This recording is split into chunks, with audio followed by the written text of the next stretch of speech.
আজ আমি গল্পটা একটু অন্যরকমভাবে বলি। এতদিন একরকমভাবে বলেছি, আজকে ভাবলাম এই সব সময় রেগুলার যে কস্টিউম পরে আমি বসি সেভাবে না বলে একটু ডিফারেন্ট ওয়েতে দিলে কেমন হয়। আমার যে রিসেন্ট কিছু পিকচার্স সেগুলোকে আমি কোলাজ বলবো না, পরপর পরপর দিয়ে একটা কি বলবো, একটা ওই ধরুন যেটা প্লে হয় পরপর পরপর সেই ধরনের করে আমি একটা গল্প বলছি, খুব ছোট গল্প। কারণ একটা অবশ্য আছে, তার কারণ প্রপার শ্যুট করার যে ব্যাপারটা সেটা এই সপ্তাহে আমার ঠিক হয়ে ওঠেনি, সেটাও একটা ফাঁকিবাজি কারণ আর কি। তো আমি একটা রিয়েল ঘটনা বলছি, যেটা খুবই ছোট ঘটনা, কিন্তু আশা করি আপনাদের ভালো লাগবে। এটা একদম সত্যি ঘটনা, আমাদের বাড়ির ঘটনা। কারণ আমাদের বাড়ি, যেহেতু আমি এর আগের বারেও 2-3 বার বলেছি যে জমিদার বাড়ি ছিল, এবং আমাদের বাড়িতে না বিরাট ঠাকুর দালান ছিল, যেখানে সমস্ত দুর্গাপুজো, কালী পুজো, সমস্ত ধরনের পুজো হতো। এবার সেটা পরবর্তীকালে বন্ধ করে দেওয়া হয় কিছু শরিকি কারণে। এবং যেটা হয় দেখুন, বড়দের ডিসিশনের ওপর তো আমরা ছোটরা কথা বলতে পারি না।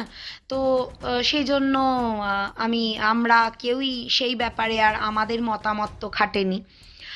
আমরা ছোটরা খুব এনজয় করি ব্যাপারটাকে। আমাদের শিব পুজোর সময় যখন শিবরাত্রি হতো, নীলষষ্ঠী হতো, তখনও ভীষণ জাঁকজমক হতো আগে বাড়িতে। এখন অতটা হয় না, এখন কিছুটা মানুষজন কমে গেছে, বিভিন্ন জায়গায় মন্দির হয়ে গেছে, তো সেই এটা অনেকটা আগের থেকে হ্রাস পেয়েছে। কিন্তু তবুও ওই যে আগের যে জিনিসটা আমরা ধরে রাখতাম বহু যুগ ধরে, সেটা এখনও সেই দেখুন, ব্লু ব্লাড কানেকশনটা তো আর যায় না। তো সেইটা তো মানুষ, আমাদের বংশ পরম্পরা যতদিন থাকবে ততদিন আমাদের মনের মধ্যে জিনিসটা থাকবে, আমাদের বাচ্চারাও সেই গল্পগুলো শুনবে, আমাদের বংশ পরম্পরায় সেভাবেই এগোবে। যাকে আগে বেশি কথা বলবো না, কারণ খুব ছোট গল্প, খুব ছোটোভাবে সারবো আমি। আমাদের বাড়িতে আগেকার দিনের বলেছিলাম সিএমডি এর ওয়াশরুম হতো।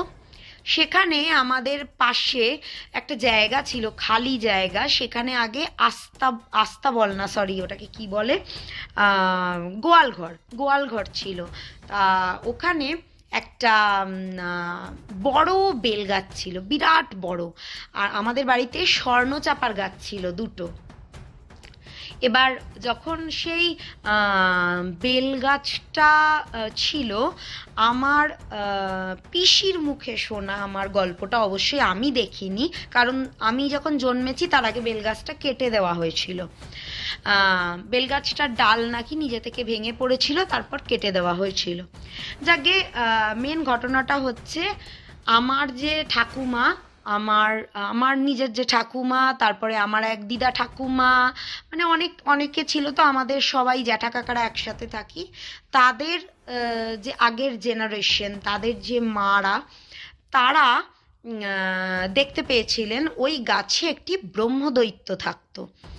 এবং পুরো ব্রহ্মদৈত্যের যদি অবয়বটা বলি, ওনারা দেখতে পেতেন একটা ছায়া ধরনের শরীর, যার নিচে একটি ধুতি পরা সাদা রঙের, এবং গায়ে একটি পৈতে, আর পায়ে একটি খড়ম পরতেন, আর মাথায় একটি টিকি ছিল, যেরকম ব্রাহ্মণদের আগে থাকতো। হ্যাঁ, এবং গায়ের নামাবলী। তো ওই পরে উনি কুমণ্ডলু হাতে রোজ ভোরবেলা ব্রহ্ম মুহূর্তে, মানে ওই ধরুন 4টে নাগাদ উনি গাছ থেকে নামতেন, তখন অন্ধকারই থাকতো। নেমে আমাদের এখান থেকে গঙ্গার ঘাট বেশি দূরে নয়, গঙ্গাতে যেতেন, এবং গঙ্গায় স্নান সেরে আবার এসে ওই গাছে উঠে পড়তেন। তো এই জিনিসটা অনেকে চোখের সামনে দেখতে পেয়েছেন। ওনার ওই ছায়াময় অবয়ব হাঁটতে হাঁটতে গাছ থেকে নেমে গঙ্গা অবধি গেল, কারণ তারা পিছু নিয়েছিল দেখার জন্য। উনি কারুর সাথে কোনো কথা বলতেন না, আবার খটখট করে খড়ম পড়ে আমাদের বাড়িতে এসে ঢুকে ওই বেলগাছের ওপরে উঠে বসে থাকতেন। তারপরে আর দেখা যেত না, তারপরে অদৃশ্য হয়ে যেতেন। এইটুকুনি দেখেছিলেন। কাজেই দেখুন, সব ঘটনা তো মিথ হয় না, কিছু ঘটনা সত্যি হয়। আর আমি একটা জিনিস মনে করি, একটা কথায় আছে না, যেখানে দেখিবে ছাই উড়াইয়া দেখো তাই, পাইলেও পাইতে পারো অমূল্য রতন। হ্যাঁ, মানে সব ঘটনা কিন্তু মন গড়া হয় না। মানুষ যেটা দেখে সেটাকেই মানুষ বিশ্বাস করে। সেটা হয়তো লোককথায় অপভ্রংশ হতে হতে জিনিসটা পুরোপুরি সেই ধাঁচে প্যাটার্নে না থাকলেও কিছুটা তো তার মধ্যে জিস্ট সত্যি থাকেই। যেমন এখনকার দিনে যেগুলো আমরা রূপকথা হিসেবে পড়ি, সেগুলো কিন্তু কোনোটাই পুরোপুরি মনঘরন কাহানি নয়, সেগুলো কিন্তু অনেকটাই অনেকাংশে সত্যি ঘটনা। কারণ আমরা যদি রিলেট করে দেখি আমাদের পুরনো ইতিহাসে, আমরা এই ধরনের প্রচুর বিষয় পাই যেগুলো এখনো তার্কিক, যার কোনো প্রমাণ হয়তো আমরা সেরমভাবে পাইনি সেই জন্য।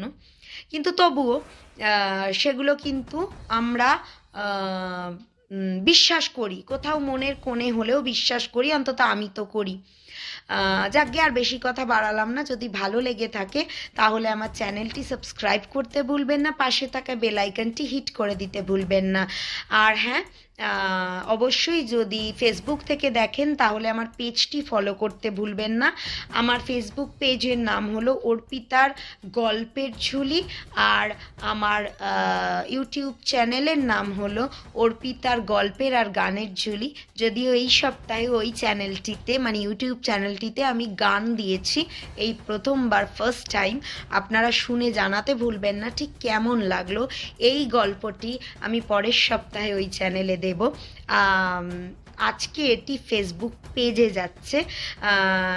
ভালো লাগলে লাইক, শেয়ার, কমেন্টস করতে ভুলবেন না। আজকের জন্য